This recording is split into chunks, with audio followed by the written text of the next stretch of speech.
Hi, welcome to Pennsylvania Newsmakers, and as always, thanks for watching. Well, 5 weeks have come and gone, and Pennsylvania is still without a state budget. Is it a crisis? A panel of Harrisburg insiders will analyze. This is Pennsylvania Newsmakers, a fast-paced, unrehearsed weekly discussion with and about the leaders who shape your world. And now, here's your host, Terry Madonna. Hi, welcome back to the program. Well, here's the situation. $3.2 or $3 billion deficit. The state legislature has passed a bill which the governor has signed that will pay state employees but leaves the rest of the state budget unresolved. The crisis continues 5 full weeks after the constitutional deadline. What is it all about? Where does the state budget situation go? Joining me is a panel of Harrisburg insiders, people in the know who, as one of my guests points out, have opinions, decided opinions on this subject. Sitting to my right, your left, is John Callahan. He's the Director of Government Affairs with the Pennsylvania Chamber of Business and Industry. Across the table from me is Jim Redmond. He is Senior Vice President with the Hospital and Healthsystem Association. And to his right or left, depending on where you're seated, is Fred Anton. He's the CEO and President of the Pennsylvania Manufacturers Association. I got that all right? All right, look, here we go. 5 weeks into this situation. They didn't get down, the legislature and the governor didn't really get down to serious negotiations, if they're there, Jim Redmond, until, about 2 weeks ago? Is this a real crisis, or is this just something manufactured? Well, I think it's a real crisis. I think what's new in all of this process is, first of all, the $3.2 billion deficit, something that Pennsylvania has not faced before, a whole series of new lawmakers who've never faced this before, and a group of new leaders who have really never faced this before. Yeah. Fred, look, you've been through a lot of these. $3.2 billion, $3 billion sounds like a lot of money, but debt to size of budget ratio, 9 to 1? We have a $3 billion debt, let's say a $28 billion deficit. Other states with larger deficits have resolved them, some without a tax hike, like California. Is this a real crisis, or is this manufactured? This is a real crisis, and it's a crisis of public policy. The budget is the most important public policy decision to be made by government in any year. It has a myriad of tentacles which go into various areas. And Governor Rendell recognizes that well. And that's the reason Governor Rendell has engaged in what I consider to be a very unproductive negotiating strategy. And that negotiating strategy, which has worked for him through 7 budgets, is to provoke a crisis and then at the last minute to have the Republicans, frequently a majority of the House and the Senate, cave at the last minute. This time they have not caved. Now, Fred Anton's point about this, John, really, I think, hinges both on the size of the budget, right, how much the state should spend, and whether or not there should be a personal income tax. Notwithstanding whether, you all for that or against it, is that really, is that the crux of the matter, the size of the budget and whether or not there should be a personal income tax hike? This budget has increased by 4 to 6% every year since this administration's been in office. So we're looking at a record of increases. Right. So now we get to the stage where we can't have an increase. Absolutely can't. We have to live within our means. So now we're stuck. And the decision is, well, what do you do? And that's the big philosophy. That's the political question. Do we increase revenue, or do we stay and live within our means? Jim, you've also been through a lot of these. You understand these numbers as well as anybody, but all of you guys understand these numbers. Here's what sort of struck me as really unusual. In the past 2 weeks, we have told that they are the competing sides, the Senate Republicans for the most part, the House Democrats and the governor, the two sides are either $2 billion, $1 billion, or $300 million apart in their own discussions. How can you get a budget resolved if you can't figure out how far apart you are, much less, as John just points out, how much we're going to spend? I mean, doesn't that seem to be part of the problem here? Oh, no question that's part of the problem, that they can't agree upon a spend number. Yeah. And that has put a real damper in terms of making any progress. Because if you can't agree upon the spend number, then you can't make decisions on allocation of those numbers within the budget, and you can't make a decision in terms of whether or not you need some sort of revenue enhancements in order to meet that number. Yeah, but Fred, I've not seen in my years of observing the legislature this sort of intractable positions on both sides. I mean, both sides seem really unyielding. Now, there is some little movement, I think, on the margins during the course of the discussions. Governor Rendell is a masterful negotiator. Governor Rendell is by far the most adroit in negotiating. The question here isn't whether there's a budget or when there's a budget. The question is whether Ed Rendell will get 90% of what he wants, 80% of what he wants, or whether he will get 25% of what he wants. And he is not going to get 25% of what he wants without a terrible struggle. Well, it seems to me, go ahead. Factor, Terry, is we're in 7 years of a term of a governor, and my experience has been that any legislature and any governor at that stage sort of get tired of one another, so and they begin to show their force. Yeah, both of you have made good points. Governor Rendell has certainly been tough and resilient, and it's gotten 75–80%, as Fred points out. But also, we are in that sort of lame duck period. Where does all this go? There has to be some resolution. At some point, the state will get we think the state will get a budget. That and more following these words. This broadcast of Pennsylvania Newsmakers is presented by the Pennsylvania Chamber of Business and Industry, the statewide voice of business.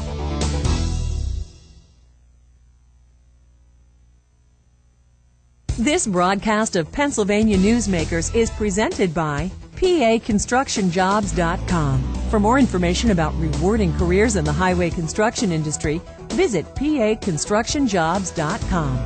And by the Pennsylvania Manufacturers Association. Business in Pennsylvania is our business.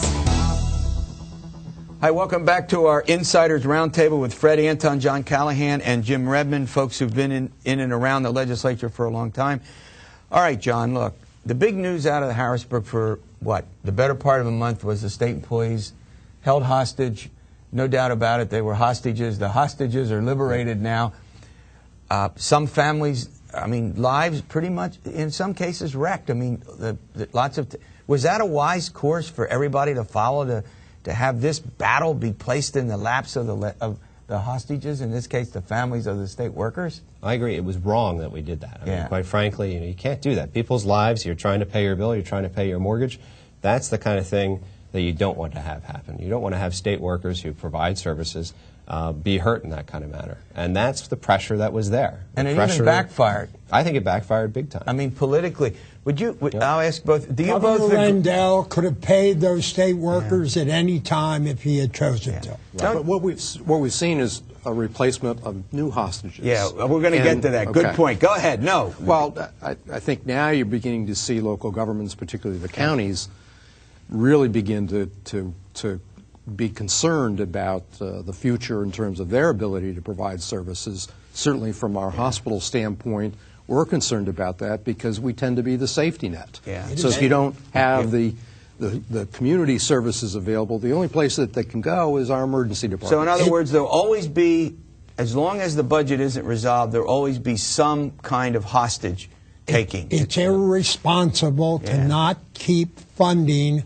essential state government mandates and so forth at last year's level. Can you imagine a business on July 1 stopping paying and stopping activities because they didn't have a budget? Well, Jim points out the hospitals, you represent the business community, plus the families of these people, particularly when it's not, John, it's not like they don't have the money to do this. They have that money. The debate is over at the margins, not at the basic core functions of state government. Am I right about that? Yeah, we have contractors out there. Don't forget about them. We have contractors out there that do services for the government, and they're not getting paid. Yeah. You've got health insurers that aren't getting paid. You've got a whole list of people that aren't getting paid here because the budget isn't getting done, and here they're kind of expected to continue those services. Yeah. And those are our members. Those are businesses. So the point before we move on is, number one, that the state employees were the big hostages. Well, we've got another hostage group out there, and that is the higher education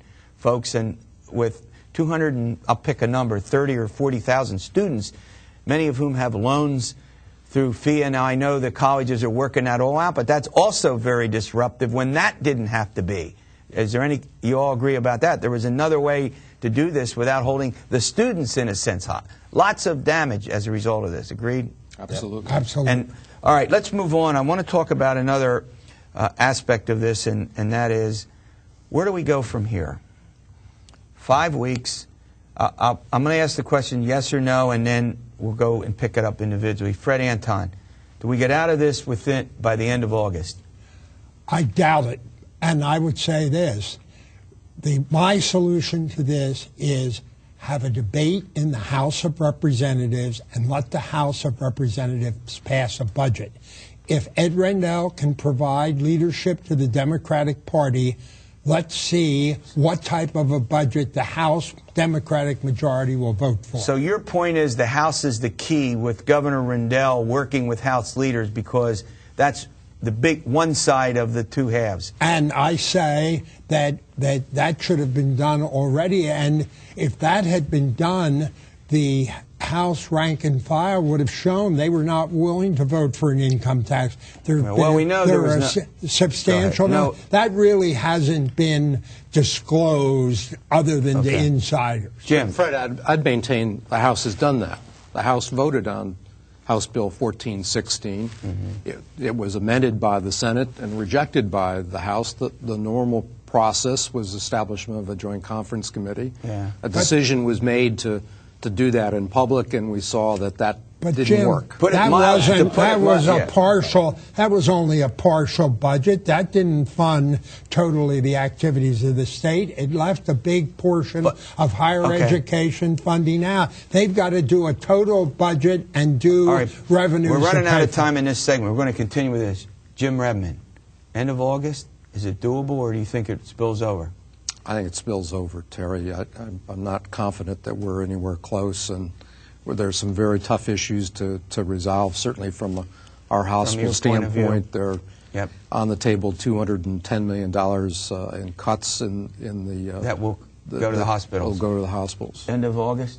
End of August, perhaps. But I think the pressure from the state employees has been removed, but we still have pressure going on forward from there. And it's still as Jim pointed out, from counties and hospitals. And maybe a few months. All right, when we come back, solutions, are there any? Three knowledgeable folks will tell us if there are any later. This broadcast of Pennsylvania Newsmakers is brought to you by Pennsylvania Credit Union Association. Pennsylvania Credit Unions, where people are worth more than money. To find a credit union that is right for you, check out ibelong.org. And by the Energy Association of Pennsylvania, Pennsylvania's energy information source.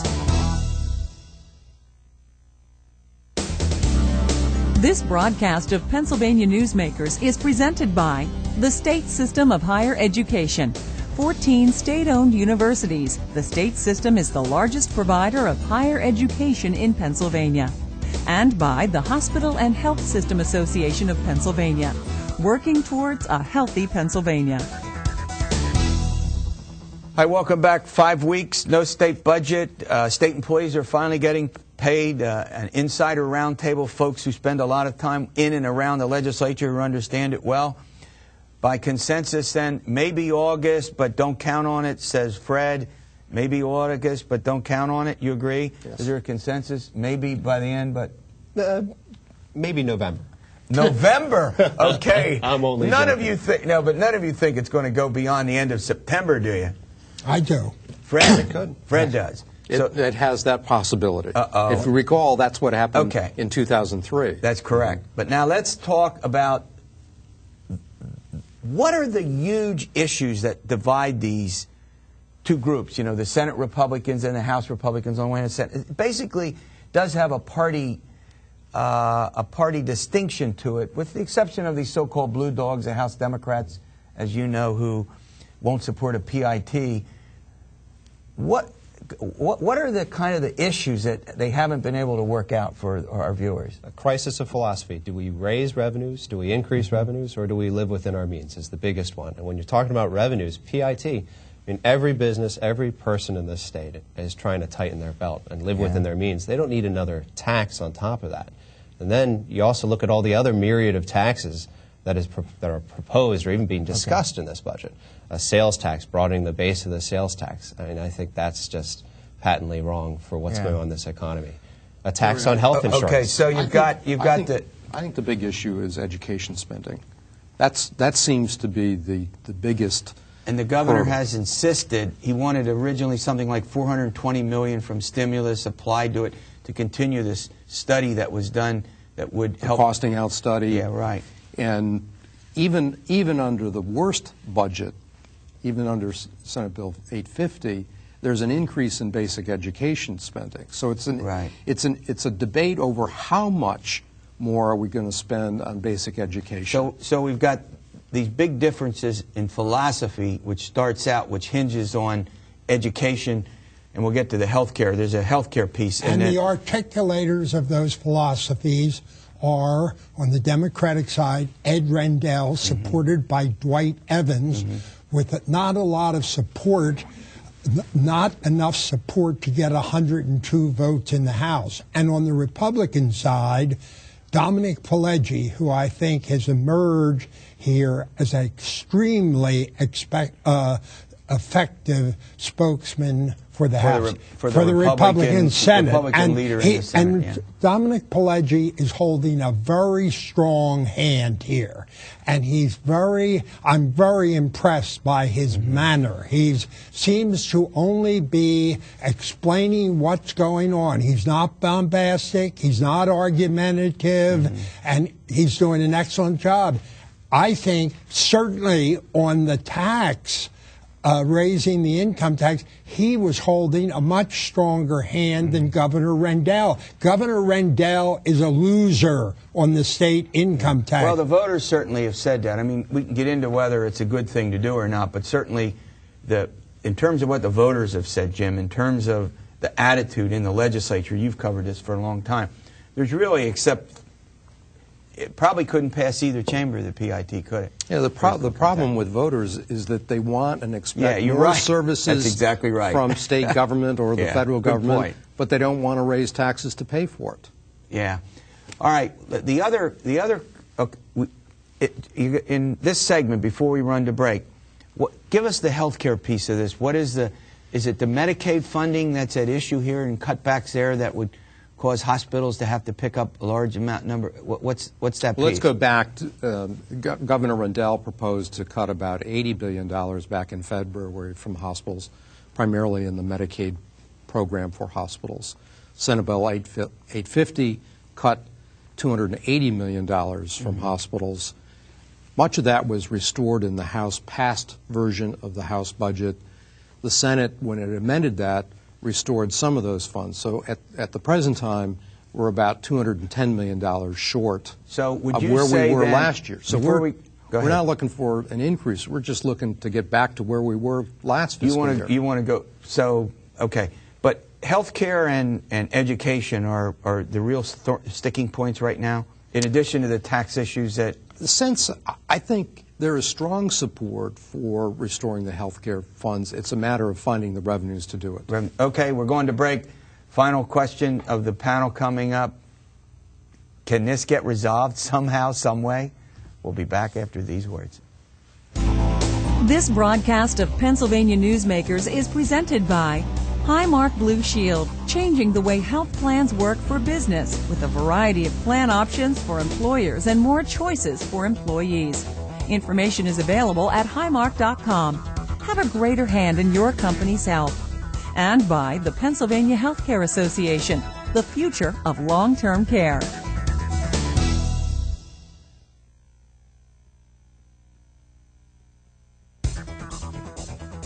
This broadcast of Pennsylvania Newsmakers is presented by Penn Future, where we believe that every environmental victory grows the economy, and by the Pennsylvania Cyber Charter School, bringing educational innovation and freedom to the children of Pennsylvania. All right, we're back for our final segment on the Pennsylvania budget. Again, we don't have one. The panel of experts say maybe by the end of the month. It could be longer. All right, Fred, I want to start with you. How do we get out of this? Very easily.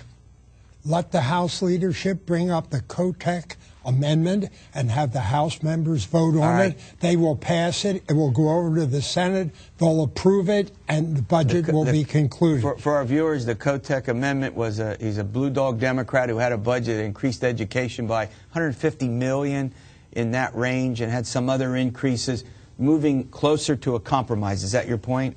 A compromise which gives the governor 25% or 20% of what he wants. Fred's keeping him under 50%. I certainly am. Okay. The question here, Terry, is where is the compromise going to occur? Not, is it going to be 50-50? I got it. Jim Redmond, scenario. Well, if they're $2 billion apart, they're going to end up in the middle, in my opinion, somewhere around $28 billion. But even the Republicans say, some Republicans say $1 billion. Now, isn't that doable?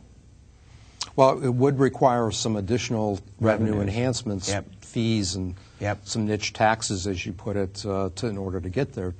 You know, the point that people lose sight of is that overall general tax revenues are not there to support a $28 billion spend. And they could be lower. I mean, there's a prospect that next year we could have less revenue and be in a worse situation. Is that at least somewhat feasible? I think it's possible. You look at what happened this July. You know, you look at the revenues that are coming in. They're coming in slower than what they even predicted. So I think we could still be in a worse situation where it's not 0% growth. It's negative. Okay, 1 minute. Go ahead. The COTEC amendment, Governor Rendell in his press conference this week was very insistent that if the budget that passed was the COTEC amendment, he would veto it. He said it 5 times in his press conference. Well, look, as we end this show, but all of you believe that this crisis could get worse next year, that it could only be the beginning, right? No one is confident that this thing is over, even if they were to pass the budget tomorrow. Right. There are no simple solutions, and there's no simple So time in other frame words, in which as we get out of this, we'll all be hostages next year again. There are lots of hostages in this game. Thanks. Great update. All right. We'll see you next week. Hopefully talking about something else other than the budget. And as always, stay well.